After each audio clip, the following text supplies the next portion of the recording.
Welcome to the program. Over the past few years, one of the most significant and contentious experiments in modern business has been unfolding in real time, not in a lab, but across companies, industries, and entire countries. The question is deceptively simple. Where should work actually happen? Should it be in offices, at home, somewhere in between? What began as a forced global shift during COVID has now become a strategic choice and increasingly a point of tension between leaders and their employees. Some executives argue that bringing people back into the office restores culture, collaboration, increases productivity. Others point to data suggesting that flexible and hybrid models can improve retention, broaden access to talent, and in some cases even enhance output. But beneath the surface, this isn't just a debate about location. It's a deeper question about how work gets done, how performance is measured, and how organizations balance control, trust, and autonomy in a rapidly changing and AI-enabled world. My guest today has been studying these questions at the intersection of academia and real-world organizational practice for years. Dr. Laura Reeves is a UK-based researcher and advisor specializing in the future of work, hybrid and remote operating models, and organizational performance. Her work has spanned collaborations with global corporations, public sector institutions, and policy groups examining how workplace flexibility impacts productivity, employee engagement, retention, and output quality.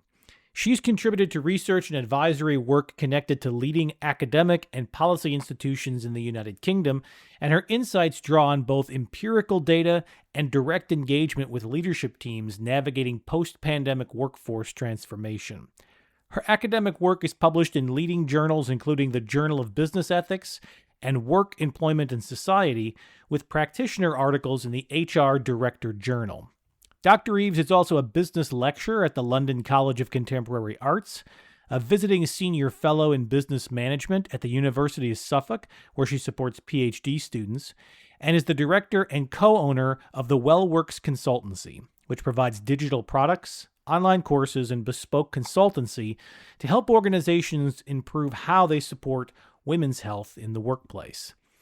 Today, and on this episode, we're going to cut through the noise, set aside dogmas and rigid assumptions to examine what the academic research and evidence actually tells us about hybrid work, remote work, and the future of work, and what leaders may still be getting wrong.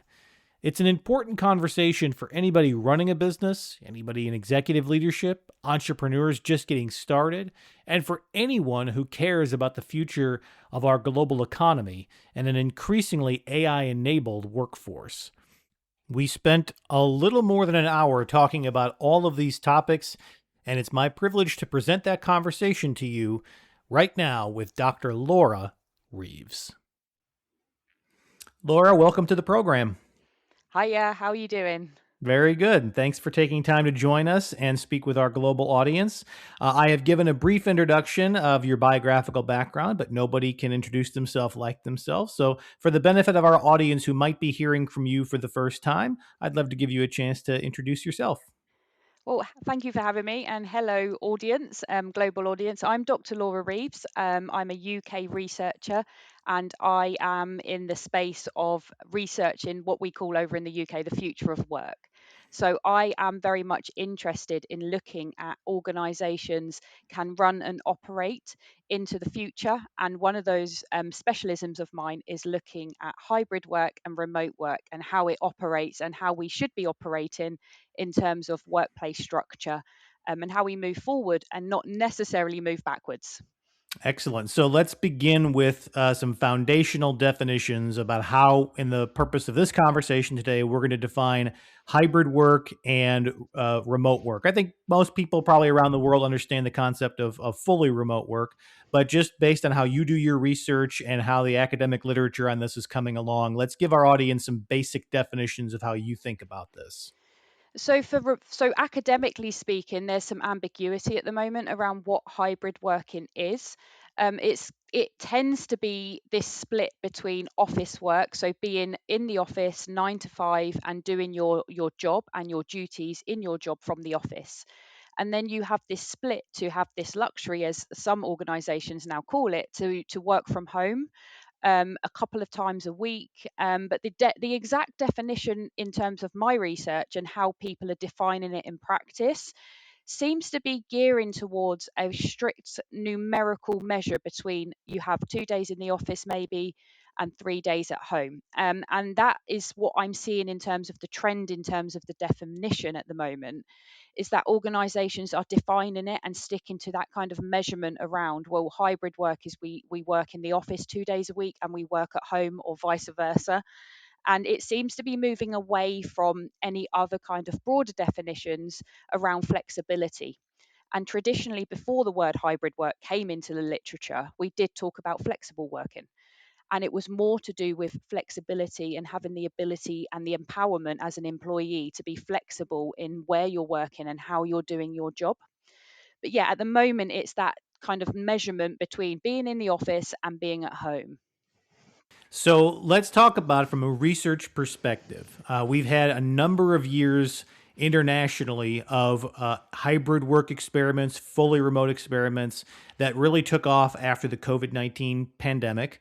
There had been plenty of experimentation before that, but that was the real large scale. And we've had some time to reflect now on what worked and what didn't. So it's a huge topic. You've done tons of research on it, and we'll spend much of the next hour discussing some of that. But at a high level, what has your research told you about what we've learned works well in the remote or hybrid space and has benefited companies and employees?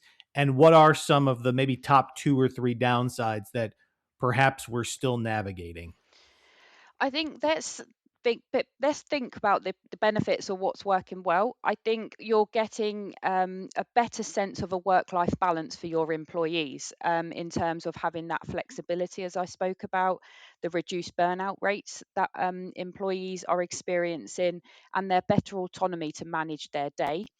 And one of the things that comes out of my research in terms of work life balance is that commute. A lot of people will be familiar with those commutes, not necessarily a 30-minute commute, those longer commutes where you're sitting in traffic for hours, you're commuting by train. A lot of the research or the participants I've spoken to have said that it's significantly improved that work life balance in terms of commuting. They're losing time driving into the office to do what would be done at home anyway. So that's one of the main things, is that work life balance employees experience with the hybrid work model. Secondly, it's about empowerment. The trust that you're able to give your employees to set their own boundaries. Hybrid work allows employees to work in a place that's convenient to them. And if we break it down to convenience, you're also then giving them that trust. You're building a trust with your employees to be able to manage their day and say, hey, I trust you to do your job and do it well, but you don't need to be in my eyesight to do that. So there's also that empowerment coming from an employee perspective. And the efficiencies, as I said, that links to the commute times, the sustainability goals. We're not traveling as much in terms of cars, maybe international travel. You can do a lot of things online now. So that as we move to a global kind of sustainable target in terms of emissions and carbon dioxide and climate change, we're not traveling as much if we're able to work from home and have that flexibility to not be commuting as much.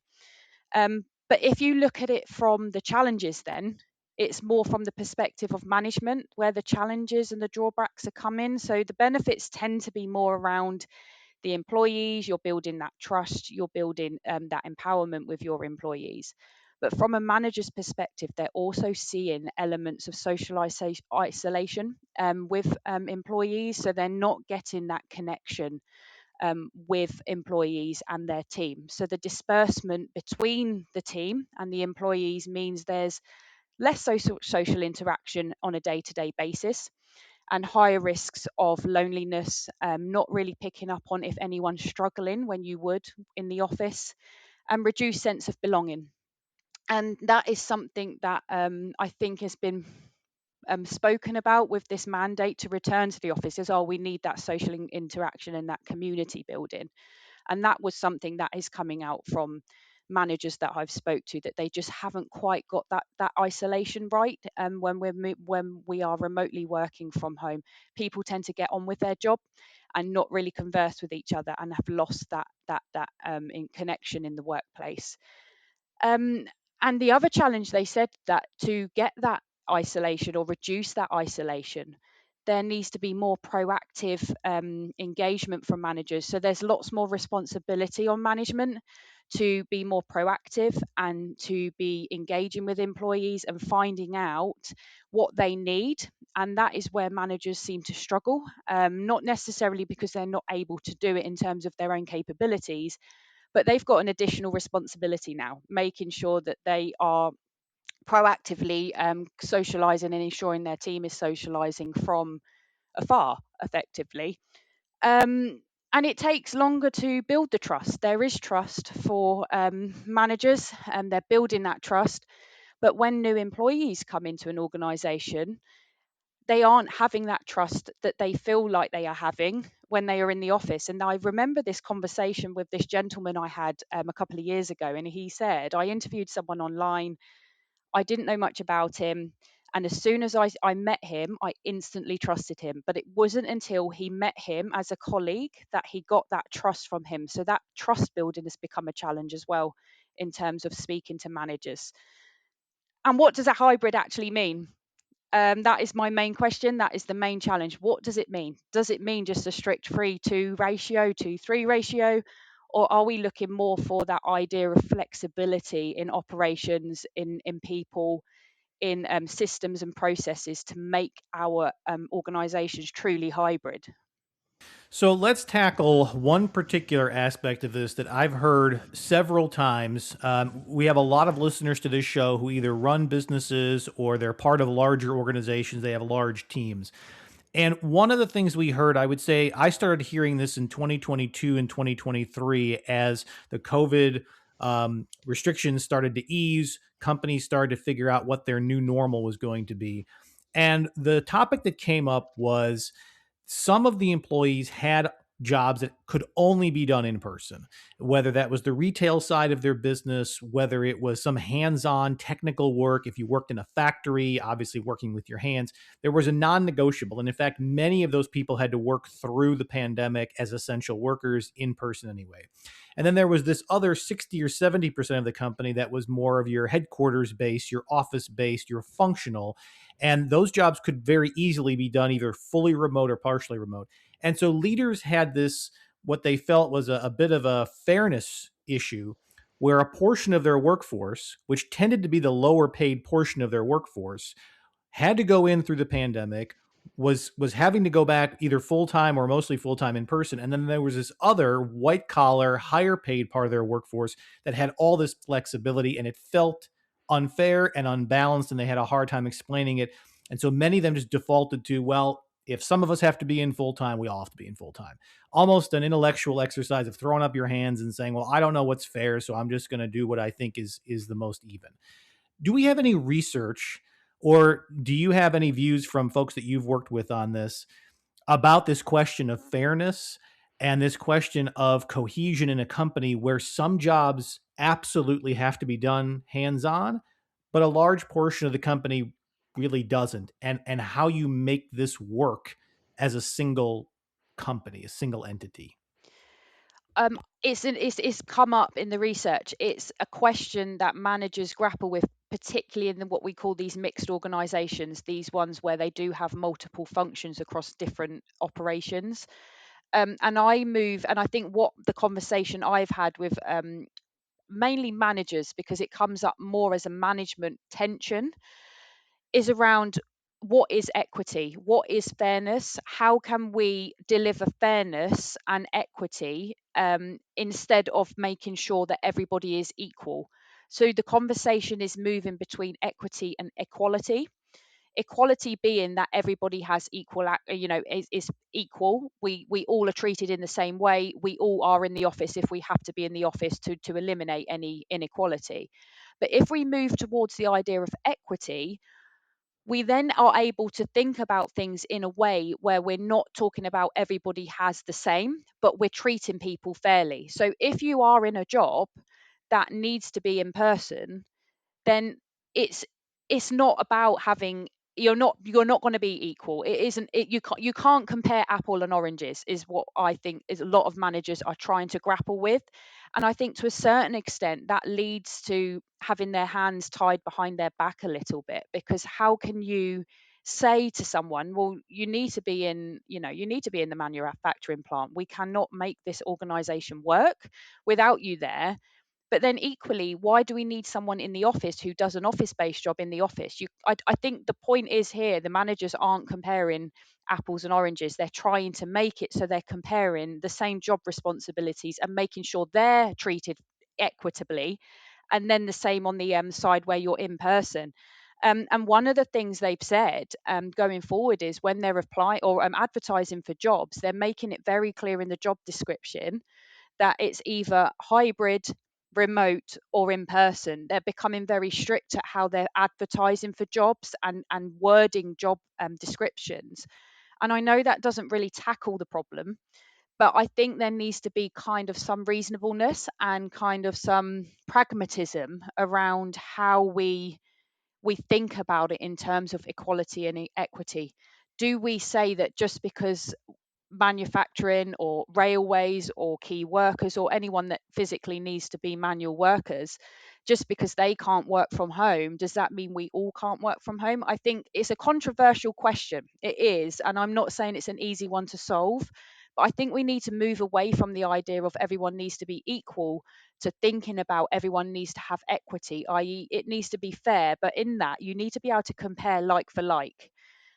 You're always going to be in an impossible situation if you are comparing office work to manual work. But it does open a whole can of worms in terms of equity and the lower paid roles, because effectively it will always be the lower paid roles that haven't got the luxury to work from home, because it is quite a luxury to work from home. It makes life easier, but equally there are some jobs that you just can't move away. You just can't do it. I don't think there is a solution. When we talk about that conversation of equality versus equity, the next debate that came up among some business leaders was, do we pay the person who works from home the same amount as we pay the person who comes into the office, considering that there's not a commute involved, there's not a parking expense involved, or a public transportation expense. There may not be as many issues of childcare or elder care or other things. And you've seen some companies experiment now with this idea that working from home in and of itself is a form of compensation. And as such, they may adjust salaries or adjust hourly wages down. Is there anything in the research that tells us how that is being implemented? Is it being implemented, or was that an experiment that at this point has played out and we've seen whether the market will accept it or not? So I'm talking now from a UK base. So I live and work in the UK. I research predominantly in the UK. So at the moment, we are not seeing a move in terms of a physical shift in salaries. They seem to be the same, but there are definite conversations around.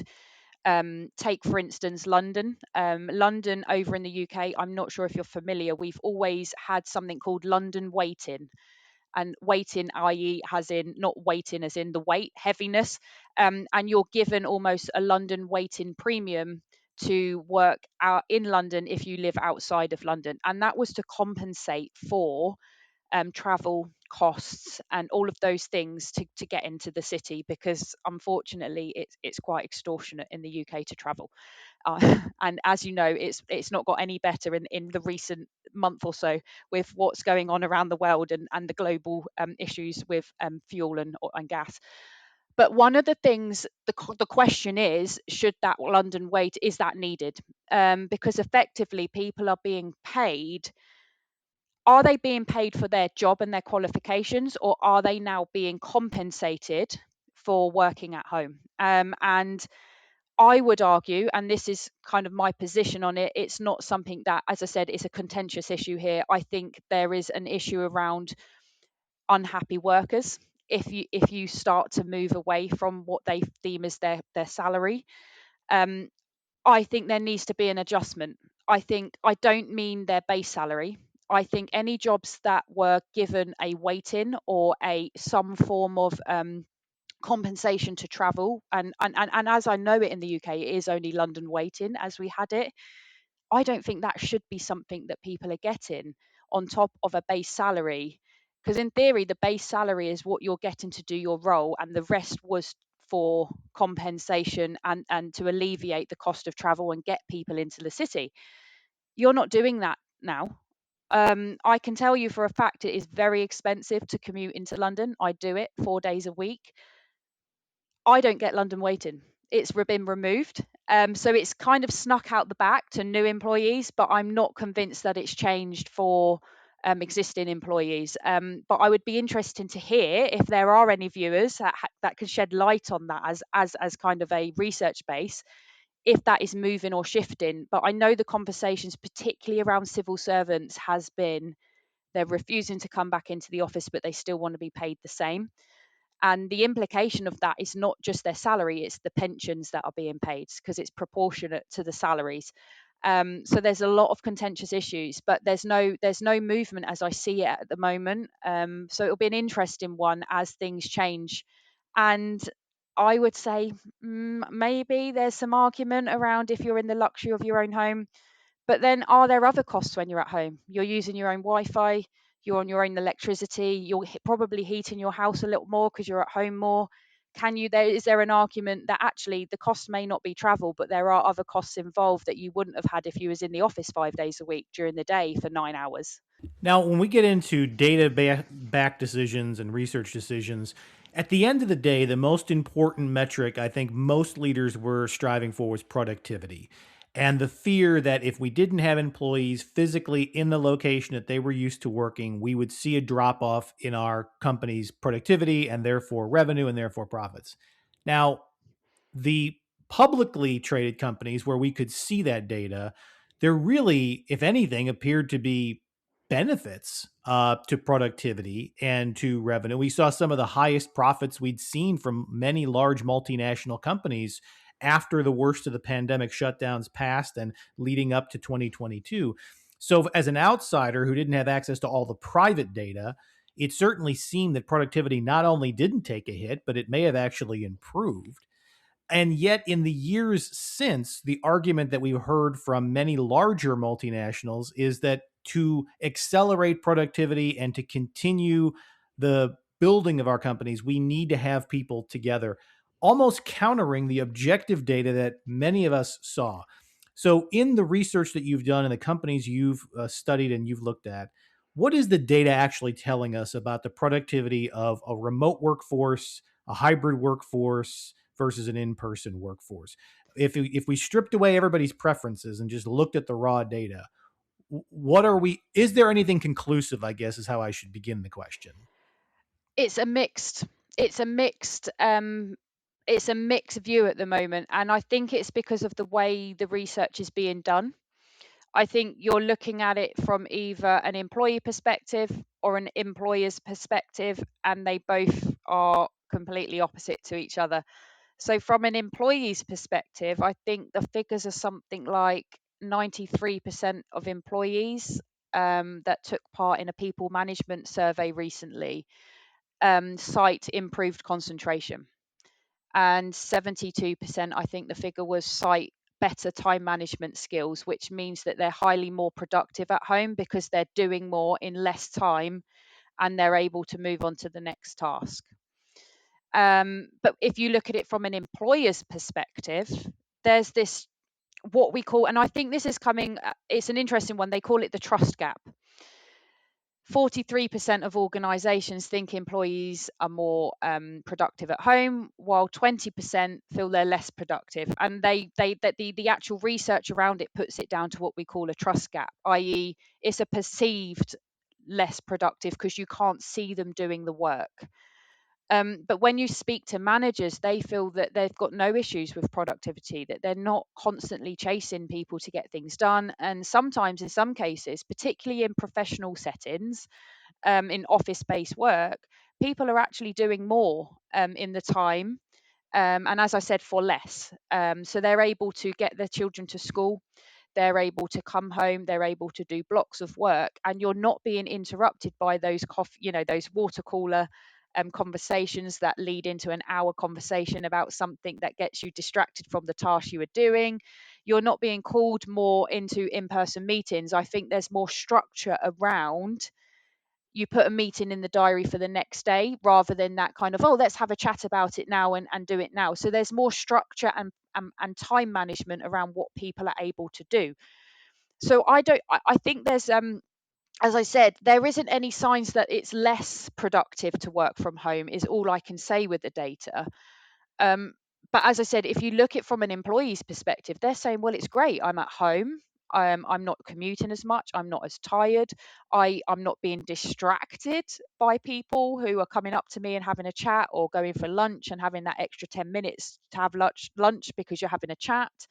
But there is that trust gap, which I found really intriguing when I do my research, because managers actually feel that they're building better relationships with their employees because they're trusting them more. So I'm not quite sure where the trust gap has come from. I'm guessing it's coming from the senior leaders who think, well, I can't see people doing any work. It can't be getting done. Which it is, isn't it? If sometimes if you can't see something happening, you question whether it's being done, or maybe, I don't know, with the introduction to AI, there's also the question around who's doing the work. And is it being disguised a little bit more when you're at home, if you're using the chat GBD to write a report, or chat GBD to read that article for you? There is that trust gap. We'll get into the AI topic here before long. What I also wanted to get into from a research perspective is that I think the challenge with anything that you're doing at a broad scale is painting everything with a broad brush. And the reality is that depending on how long you've been working, how far into your career you are, whether you manage people or whether you're an individual contributor, even the difference between whether you're a parent or not, these are all important factors that determine what remote work, hybrid work, and in person work means to you. So let's begin with the most basic breakdown, the corporate world, which is experience level. And let's say between senior leaders, 25 plus years in the workforce, and those who are in their first few years out of school. I think we would all acknowledge that if we look at our own careers, how we treated work, how we needed mentorship and guidance was very different in the first years versus in the veteran years. And it is difficult as it is, even if everybody's together, for somebody in their 20s to be communicating with somebody in their 50s. Like, we already had that generational gap. What is the research telling us, though, about how each of these generations has adapted to hybrid and remote work environments? And have either of them really suffered from? We hear a lot that the young people might suffer the most because of a lack of mentorship, a lack of community. But is that research backed, or is that a hunch? It's interesting in the sense that managers actually perceive Gen Z. So I think Gen Z is, oh, I can't off the top, is that age 14 to 29-year-olds at the moment, roughly, are more demanding of attention, time, and of flexibility. Um, they enter the workplace prioritizing flexibility, emotional availability, and communication. They are going into the workplace demanding that they can work from home, that they can share their emotional intelligence, and tell people when they're suffering and struggling. And they want clarity and communication from the managers. And I've read time and time again how managers are struggling with this, and it is a generational shift. Managers tend to be slightly older than Gen Z, and they come from a traditional type. You get on with it. You go to work, you get on with it, and you don't really complain. Gen Z particularly are not doing that anymore, and it is causing that divide in the workplace. How that transpires, how we manage that in the workplace, is still a huge area that that is being researched now. There are no solutions. Even managers don't have firm solutions to this, other than they know that Gen Z prioritize hybrid work, even when applying for jobs. a lot. I think there was something a lot. The majority, I think it was over 60% was the latest figure. That may have changed. I'm not sure. They will pick temporary over non-permanent roles just to have flexibility. So the priority in what people see as a career and work and what they want to do for work has shifted dramatically. And in hybrid settings, this means a requirement for more flexibility and more touch points and more proactiveness from managers. And as I said at the beginning, it's giving managers an additional duty in their job role. They didn't have this duty before. We were all in the office. We were all there. There was an expectation that you come to work, you do your job, you go home.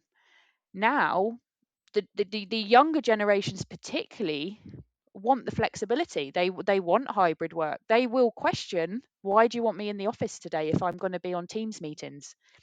And one of the managers, or a couple of managers that stick in my mind from the research, have turned round to me and said, Laura, I don't have a justification to have them in the office.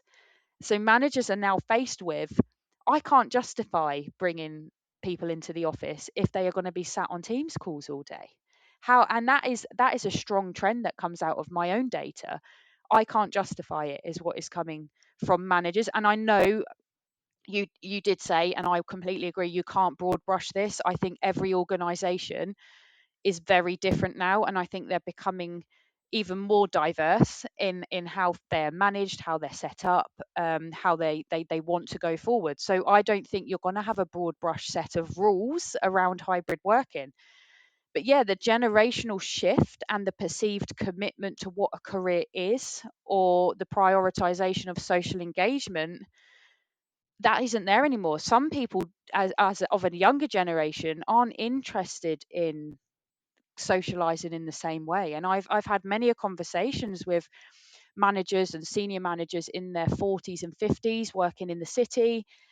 They've said, I've got the corporate credit card. I can take them out for a drink after work. We can go for dinner. Their answer is not interested, don't want to do it. I'm here to work.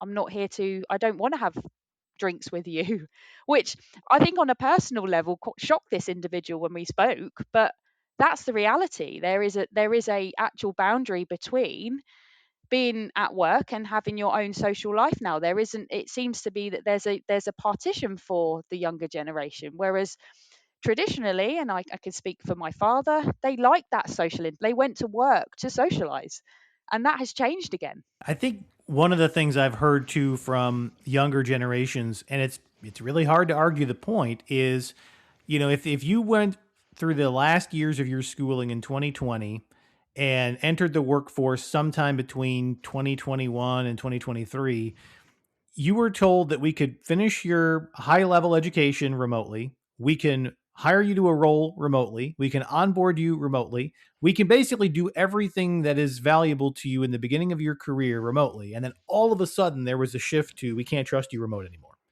And it's a whiplash for young people to understand how they could be told that you can finish your education and start your career remote, but then with nothing in their mind having really changed, all of a sudden we need you in. And I don't know that any young person anywhere in the world who went through that experience has been able to make sense of that very sudden shift. And it feels like it was a very sudden shift.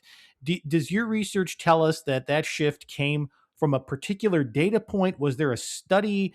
Was there some moment where senior leaders, entrepreneurs, executives of larger companies decided that we just don't want to have the same flexibility that we had?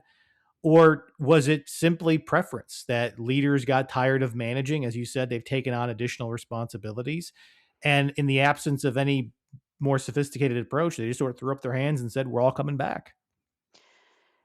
In the data, I think the touch point or the turning point, I think happened quite recently with Amazon's mandate back to the office. Before that point, I don't think it, particularly in the UK, it wasn't spoken about. It was still very much hybrid working. There was a shift towards this kind of 2 days a week in the office. There has been a shift, but until that Amazon mandate came down, And I can't remember that. I can't roughly, was it 2020? Was it the beginning of last year that mandate? It was last year. Was it 2025 that they bought, January 2025? They mandated back I think office work, that's right. Amazon. I think that's Yeah. right. Before that point in the UK, it wasn't something that I think was considered. I think that was the shift. I think a big global corporation like Amazon taking that step back to the office, and I think a couple of global banks spoke about it. I think there was a shift. That was the turning point in the data. And now all of a sudden, from that point onwards, there is this tension between, like you say, we have been able to manage, and we have worked, and we've done this thing since particularly COVID and before that. If you look at the research, this isn't a new phenomena. This isn't something that just magically was something that became imperative to stop a deadly spread of a disease or of a virus. It was happening a long time. We have um, distance universities that are able to teach online. We've got one of the biggest in the world in the UK that does it very well. I did my PhD there. It wasn't new to me to be able to work from home, but all of a sudden COVID made it maybe popular, topical. I don't know. It was the new thing. Oh yeah, we can all work from home. We can do our washing and we can have our dinner in front of it and we can still be working and we have all this flexibility. And then all of a sudden, that was fine for a long time. We were doing it well, and then that shift was Amazon. And since then, there is a growing trend towards no, we want you in the office. And as I said, from the management perspective, it's not coming from the management perspective. It's above the managers that want people back in the office, and it's the managers that can't justify it. It's that frontline line management who are saying, I can't justify this to my employees. You're breaking down the trust between, it's not the trust between the senior leaders and the employees that is the issue. It's that line management that takes the day-to-day brunt of, well, why, what is the issue with me working from home? And from a personal perspective, I finished my PhD through COVID. I was at home overnight. It was nope, you're fully from home now. You are doing a PhD, which is a whole nother level of interest in doing a PhD on your own in social isolation. And then I worked in an industry. I went into higher education as a researcher.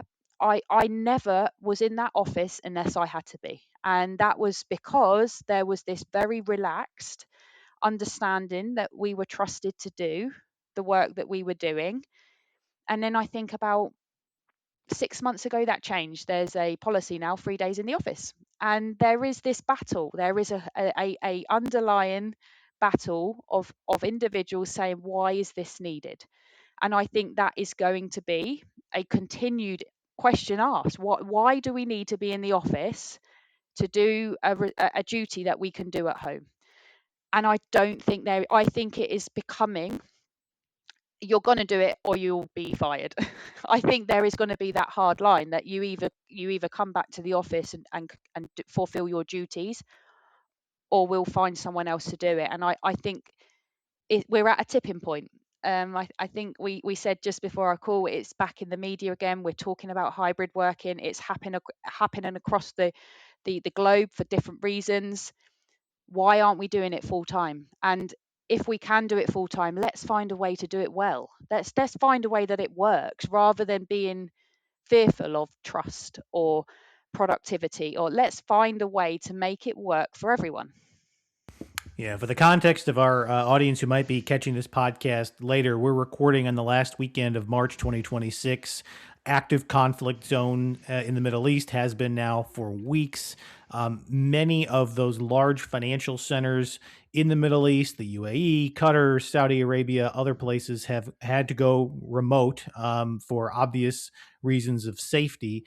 And there have been oil disruptions around the world, energy disruptions, and in some Southeast Asian nations and a few other countries that have had some real supply shocks.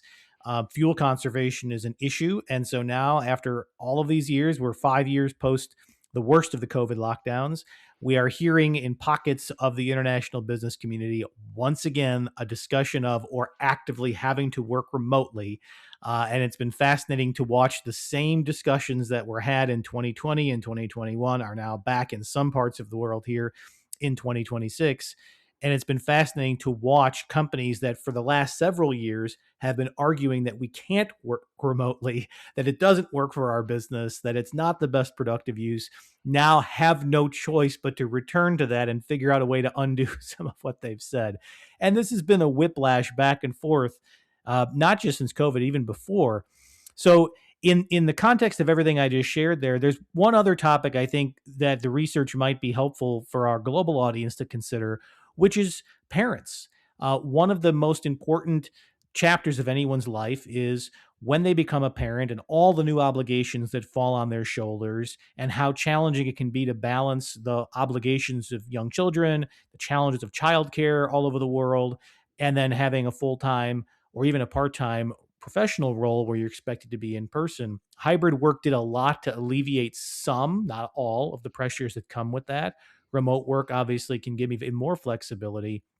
What are we seeing in the data about how parents have handled this shift? Because anecdotally, and we've talked about it on this podcast before, anecdotally, what we're seeing is some parents are just stepping out of the workforce, at least out of the full time workforce, unable to balance what's happening in their personal life with their children and having challenges with childcare, and then not being able to find flexible work arrangements.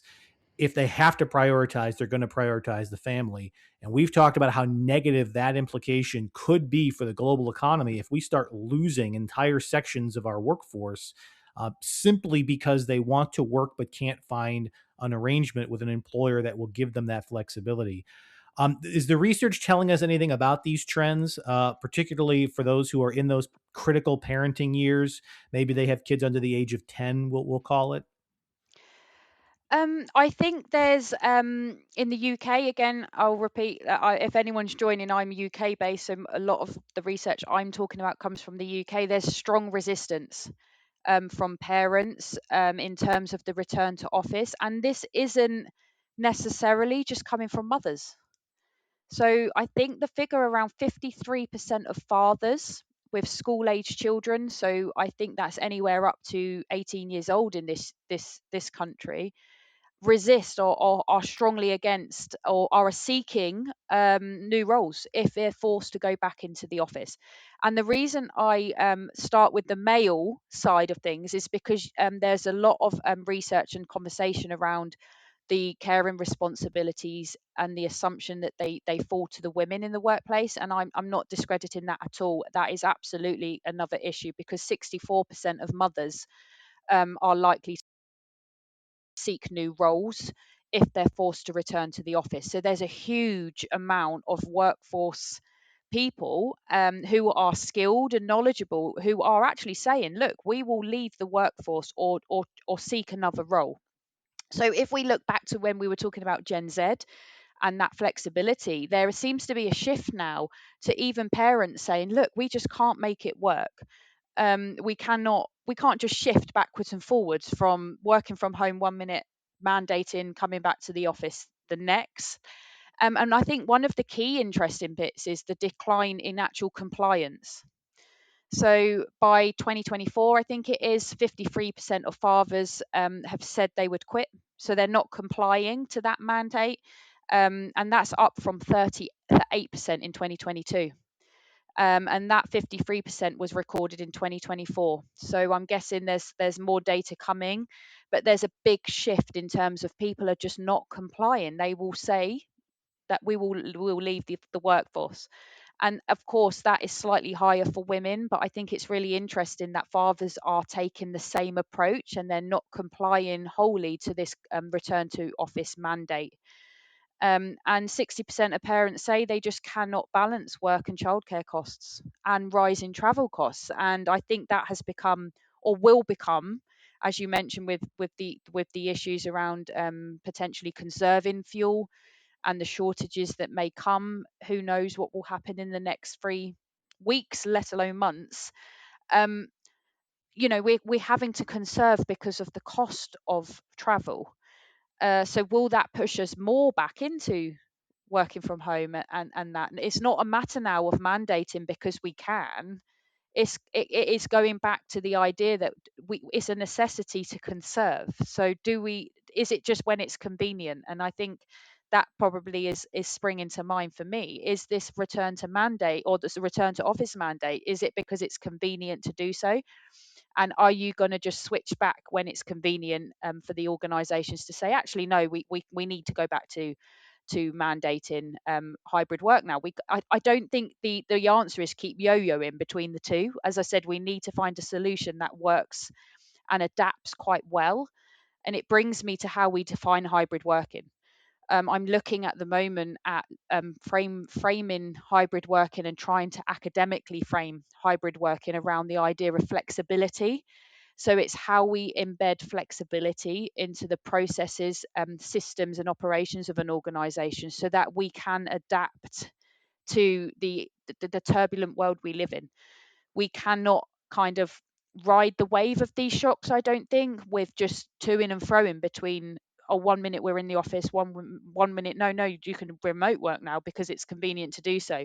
We need to find a model that flows consistently. I know it can differ, but we need a consistent model so we're not constantly moving backwards and forwards between mandating and saying remote work. And I think that would alleviate some of the tensions you're seeing with employers who are saying, I'm not going to comply to these issues and these mandates, and being told that we have to do it when we know it works from home. So let's talk a little bit now about AI. This is an area that probably doesn't have a lot of research at this point. This might be more anecdotal and maybe some of your perceptions from years of researching the topics in general. But what you hear from mostly the most senior executives is this idea that if a job can be done remotely, it's a top candidate to be replaced by AI, whether now or in the future. The feeling that in person is the differentiator. That if a job has to be done in person, it's hard to imagine automating it out of existence. Now, I think that's very short sighted because all of us who lived through various industrial revolutions understand that there's a lot of things that used to be done by humans that are done by automated machines now. In fact, much of manufacturing is. But anyway, that's the perception, and these are functional jobs, HR jobs, legal jobs, maybe things that are more intellectual based. Um, and if that's going to be at least the thought going into the next few years as AI becomes a bigger part of the workforce, is it your perspective that AI will either make a greater case for flexible work or that in some perverse way it will actually disincentivize it because AI will automate those remote jobs faster than in person jobs? Do you have a feeling or a thought or even anecdotally what you might have heard on this topic? So this is anecdotal. So this is now, AI is something that is moving fast. It is something, I will say, as an educator, we cannot ignore. I think there's been a fear around AI and the use of AI and what it can do. But if we do not understand it and work with it and develop it into something we can use productively, it will, it won't work. We won't have a world as we know it. And in terms of the work and jobs and skills, I can see it being, in some perverse way, it will work against employees. I think when organizations figure out how to automate roles that can be done by a machine or a computer or a robot. We know that that is already happening in some roles in production plants, in manufacturing. Once you are able to reliably or able to rely on AI to do professional roles, and it's beginning to happen. There are tests, and I have been doing my own tests in my own field around research and how well AI can do my job for me effectively. How well can AI analyze data sets and come up with trends? It's not quite there yet, but I predict within the next 20, possibly 30 years, research roles will not be readily available in the same way that they are now. I think the more we are working from home, the more organizations have the opportunity to figure out a way to replace that cost, because we are a cost. And I think we can love our roles, we can love what we do, but eventually we are all a salary and a cost to an organization. And I know that sounds really pessimistic, and I don't mean to be, but organizations want efficiencies, and humans tend not to be as efficient and as computers. And when they figure that formula out, I think there are certain roles that will become AI replaced. And I also think there are roles that will significantly improve with the support of AI. I don't know what that looks like or what roles will be what at the moment, but I think the more there's a pushback from employees, the more technology will take our place. And I mean, 73% of us are using AI every day in some form or fashion. We're all doing it. 36% of that is at work. The numbers are staggering. We are using it. Are we using it well, responsibly? That's another question. But there's even figures around productivity. 66% of UK enterprises, I think it was, report significant productivity increases linked to AI. If those numbers are outshining hybrid working productivity, you go towards the thing that is increasing productivity the most. So I think AI is expected to potentially increase job roles. So we'll be using more AI activities, and I think that will lead to a reduction in work hours. I don't think we'll have full time contracts as we know them. I think there will be part AI and part time work. I think there might be a shift in salaries in terms of we won't have full time jobs as we know it. They will be partially replaced by AI, but I don't know whether there will be a complete washout of humans. But I do think there will be a significant shift, and it is coming, and it will be coming fast. Yeah, and I think it's also an important point to say that some of those efficiencies, especially in Western industrialized countries, which we've also talked about in this show, are beneficial because we know that the demographics are not great for countries that don't have a really good replacement generation coming up. And efficiencies with AI would help close some of that gap. But nonetheless, you still need a certain baseline of workers to do important essential roles that neither AI nor robotics nor anything else can do today. So likely a significant shift underway. And so in the spirit of that, let's speak directly to our entrepreneur audience, our public sector audience, our academic audience, basically anybody who's in a decision making position for their organization or their company. They want to do the right thing. Let's presume they want to do the right thing. They want their business to be successful, but they also want to have the best workforce that they can. And they're trying to make decisions in real time about flexible work arrangements, hybrid work arrangements, remote work arrangements. What would your counsel be to a younger entrepreneur, let's say somebody in the first few years of their leadership time as a business owner, or maybe they're in a decision making position for a larger company? They want to do the right thing, but all the data that's coming at them is a bit conflicting. And we've talked about some of it today, the pros and cons. What would be your guiding principles for them to think about what's right for their organization so that they can make the best decisions possible for their company given what their goals and their aspirations are? I think it boils down to three fundamental things. I think you need to build a foundation of trust and clear expectations around how you manage or how you understand hybrid working. I don't think enough organizations know how they understand it. I think you need to spend some time thinking about how you want to practice hybrid working, because it's going to be very different for very different organizations, and it's okay to have a different approach to hybrid working that compared to the next organization. So my first thing would be to build those clear expectations around your policies. So what you expect hybrid work to look like, and build a foundation of trust around that. So implement it well. Don't just have a policy on hybrid work and say this is what we're doing and then not really do it. That is something that comes out a lot, seeing policies as gimmicks rather than actually practicing what you preach. So build that foundation of trust by having a clear defined expectation around what hybrid means to you.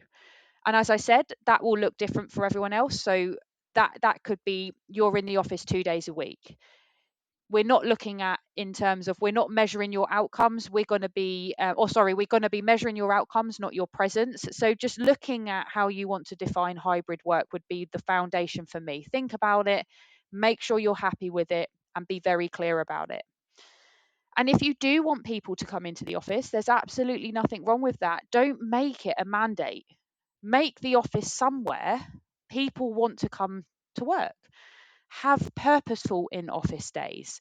So reserve office days for that collaboration, the brainstorming, the social interactions. One of the things that came out of the research that I've been doing is that those in office um, staff year days or work days where you bring all the staff together, you're not actually working as such, but you're coming together to collaborate, brainstorm, and interact. So having office days that don't look like you're working. So bringing what I say is the office isn't mandated. You're bringing them in like a magnet. You want them to come in. You want them to enjoy coming in. Don't dictate in terms of don't reduce or reduce designated desks in favor of more collaborated zones. Think about your space in your office if you have an office. How do you want your office to be? Could there be quiet zones for people who want to work? Could there be collaborative spaces? Because one of the reasons or the challenges people have with being out of the office is we're not collaborating enough. And I know that the bigger organizations use this as a bit of a kind of we're not collaborating enough. We're not being innovative enough. So we need to be in the office. Make the office worth it. Make it a collaborative zone and make those days you're in the office collaborative. Google are very good at that. So it's again having that office space that people want to come to and not just being there for the sake of being there and being present and the presenteeism around, I want you in the office. I want to see what you're doing. And I think we've also, the third one is ensure equity. Ensure that you're being inclusive in the way that you're thinking about hybrid work, but don't be afraid to enforce equity and compare like for like and make it very clear in those expectations that there will be some roles potentially in the organization that needs to be in person, and those will be expected to be in person. I think a lot goes back to being transparent about how you're doing this and how you're managing it. People trust you when you're being honest, and that comes down to your job specs and your job descriptions, and having those honest conversations with of your employees and saying, look, if you are in a role that needs to be in person, there's nothing we can do about that, and maybe discuss another role with them and know another opportunity, or making it very clear that if you take this role on, you are in the office 5 6 days a week, whatever that looks like. Don't bring people in under false pretenses, shall I say. Two last questions. One, because so many entrepreneurs and so many business leaders are metric oriented people, and I think they've struggled on this topic of determining how to measure success with their working style. For you as a researcher, when you're looking to see successful examples of implementing these flexible work arrangements, what are the metrics that you look for? Are they all financially driven? Are they employee satisfaction driven? What would the metrics of success for a leader who wants a consistent way of comparing themselves to peers? What would be a good way for them to try to track this over time? So for me, as a researcher, I would be moving away from activity. So I think we've worked in a world where we log in and out. So we clock in our hours and we clock out. And I would move away from looking at it in terms of how many hours someone is working.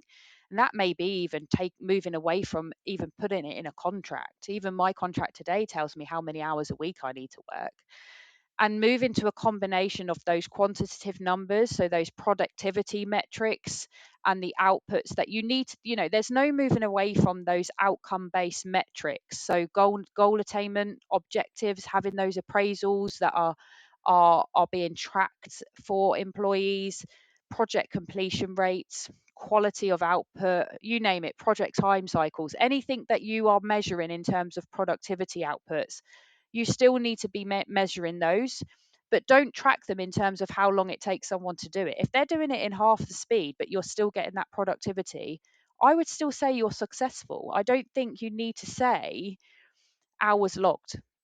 I know that then moves to another question. I think we just keep adding questions, don't we, in terms of the suggestions? But then that also then you probably will come back at me and say, well, what happens to then salaries? How much do you value the job they're doing? It should be how you deem the salary. It shouldn't be done on how many hours they're working. And that should be the case for anything. So those quantitative metrics, absolutely put your productivity metrics in place, but do not measure them based on the hours somebody works. Measure them on their outputs, measure them on their KPIs, measure them on I don't know, the quality of their outputs, the money they're bringing in, anything other than you've worked 10 hours this week, tick. Because you can work 10 hours and still not meet your productivity metrics, really, if we're being completely honest. And I think something that I don't think, or I think organizations, and this is experience from my own research, because I'm a more of a qualitative researcher, I love the sentiment behind things.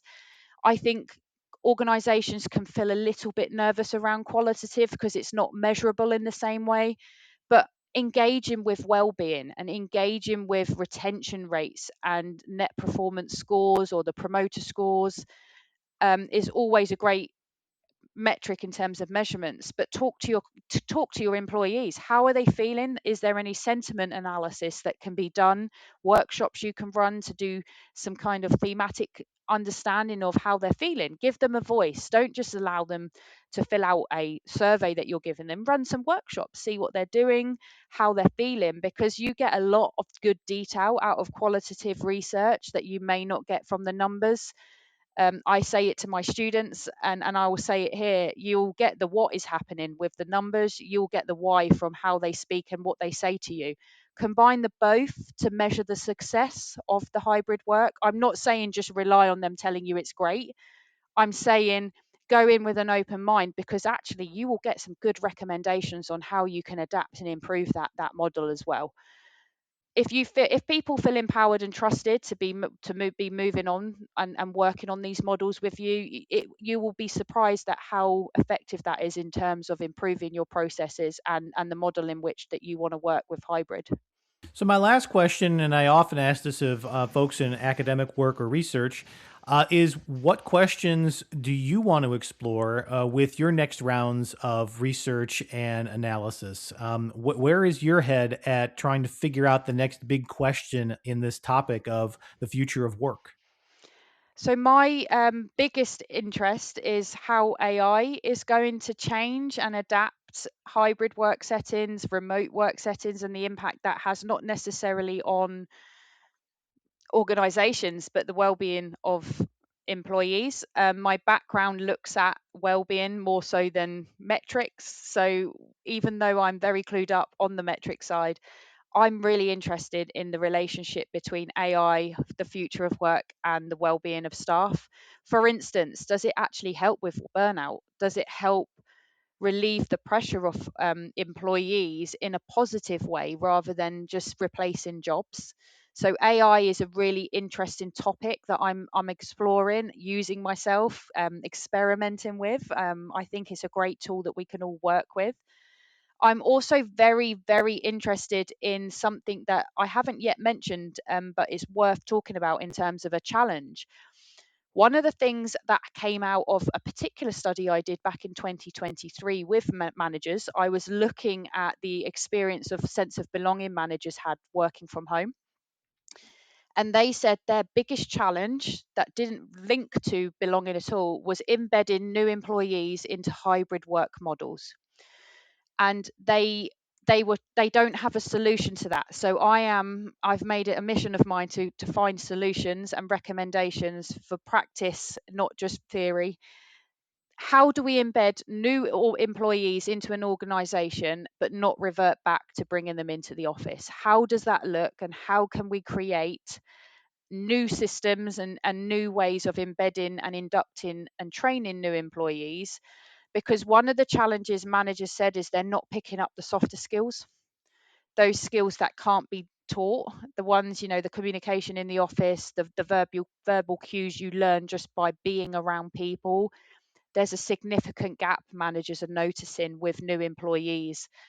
Some just don't want to come into the office. Even if you say hybrid work, look, you need to come in, they just say no, and they've gone within 6 months. You've got labour turnover issues, and you've got issues in terms of team collegiality and collaboration with they're just not embedded into the team. So I'm really interested in how we can not go back to the office. I'm not a fan of I'm really much interested in moving forward with the future of work, not mandating going back into the office. So how do we embed new employees in a future of work world? And I actually think the solution may be with AI. Well, these are fascinating topics. And so, as your research progresses on them, it'd be great to have you back to talk about some of your findings as you make progress in that space. Um, Thank you so much for the time you spent with our audience today. If people would like to learn more about your research, your work, is there any particular website or social channel or other site that you would refer folks to? So you can find me in terms of my research on LinkedIn. So you can Dr. Laura J. Reeves on LinkedIn would be the best and quickest way to contact me in terms of my research. So yeah, give me a message there. I will respond. I'm happy to take any comments or questions. I'm very open to messaging on LinkedIn to get the conversation going, or if you have any insights. I'm very much a sponge when it comes to hearing from others and learning from others. We learn something new every day, I think, with research. So I'm really interested to hear from just personal experiences of hybrid work, anything that I've said that may not be materializing in your own organizations fascinate me, because it always leads to more research for me. Very good. And we will include a link to that in the description of this program. Dr. Laura Reeves, thank you so much for speaking with us about this topic today. It's not the first time, and it won't be the last time, that we cover this topic of the future of work on this program.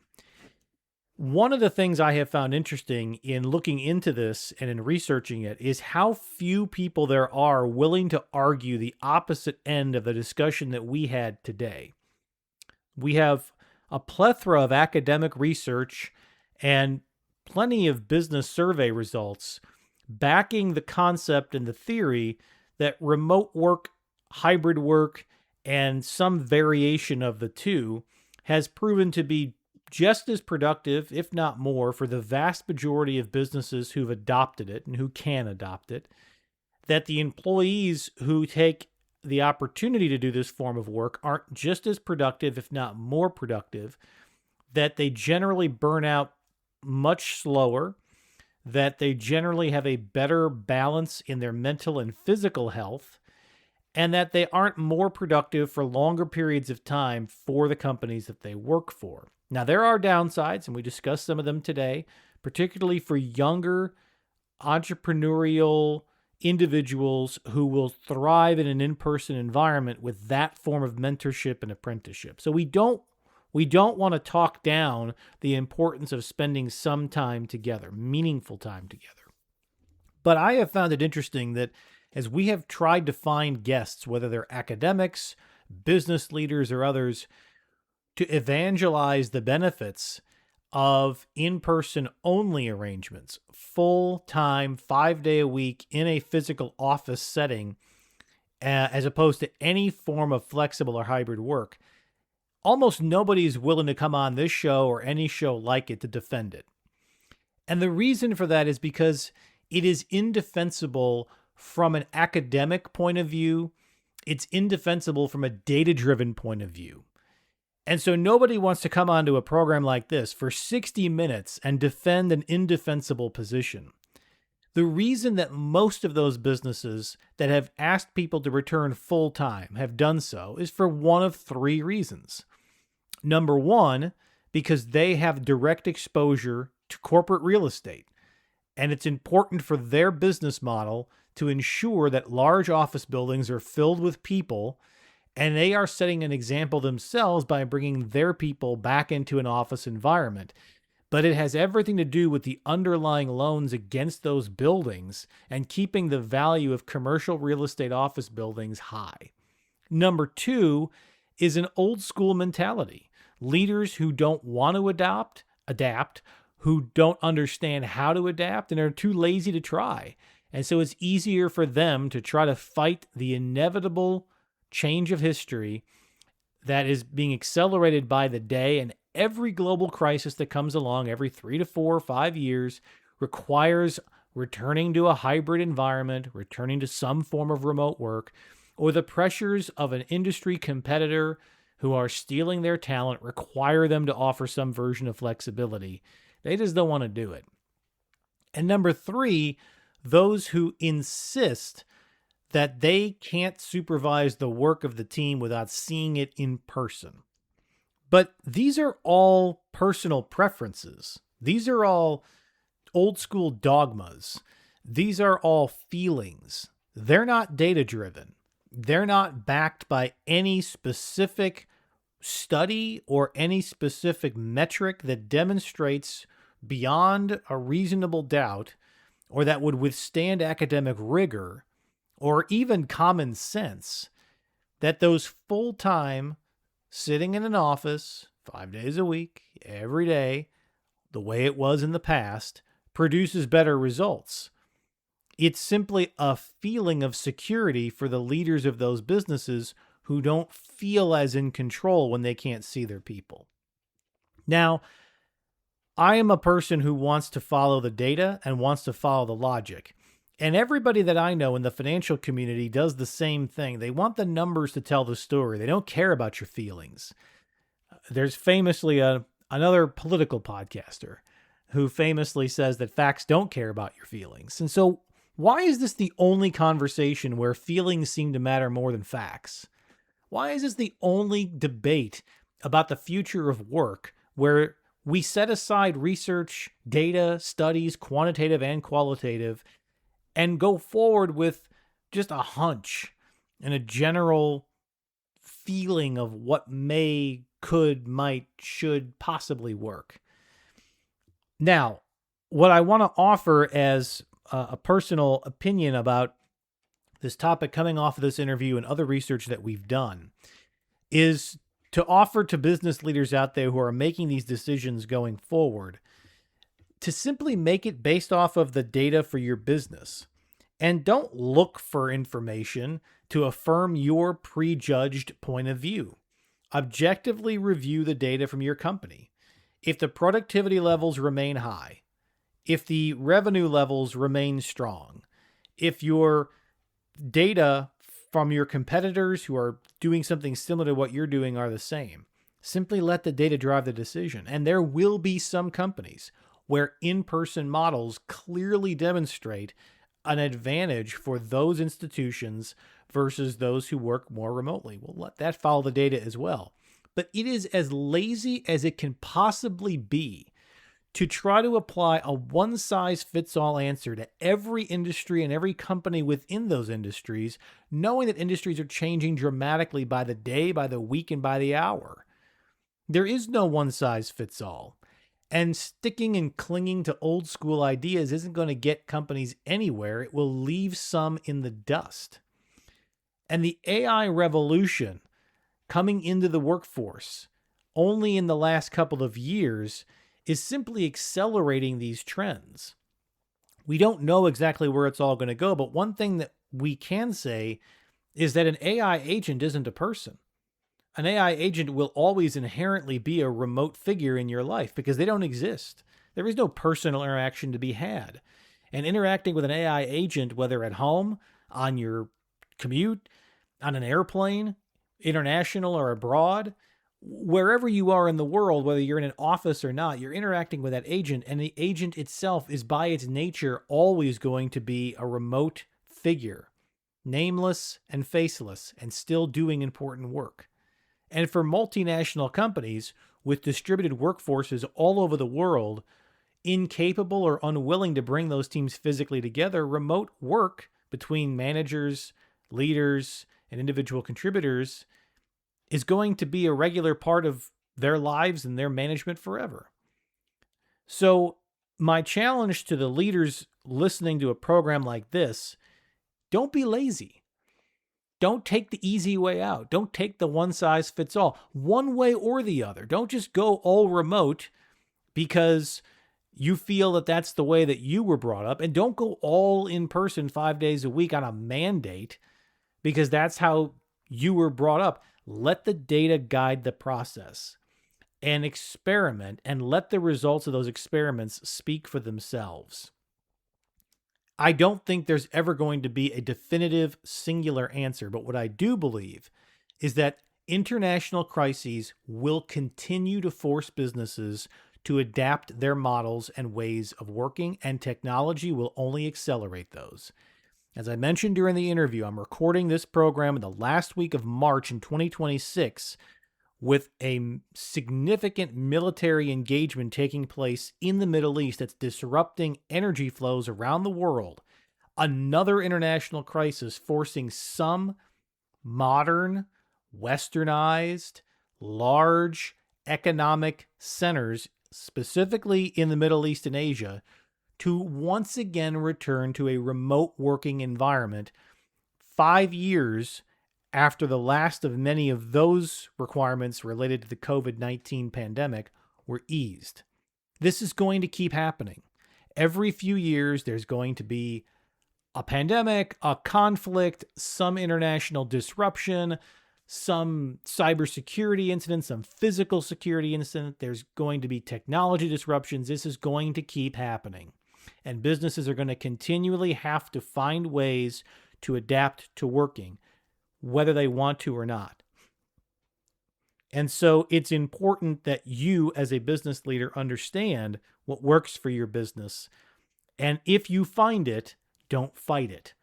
If you find what works, embrace it, make it work even better, and stop fighting the data. Find what works for your business and for your employees. If you like what you heard in this episode, and if you like exploring topics like the future of work, then this is the podcast for you, where we find the best guests with the deepest insights on the most important trends affecting businesses, communities, governments, nonprofits, and every other industry and leader that cares about the future of our world.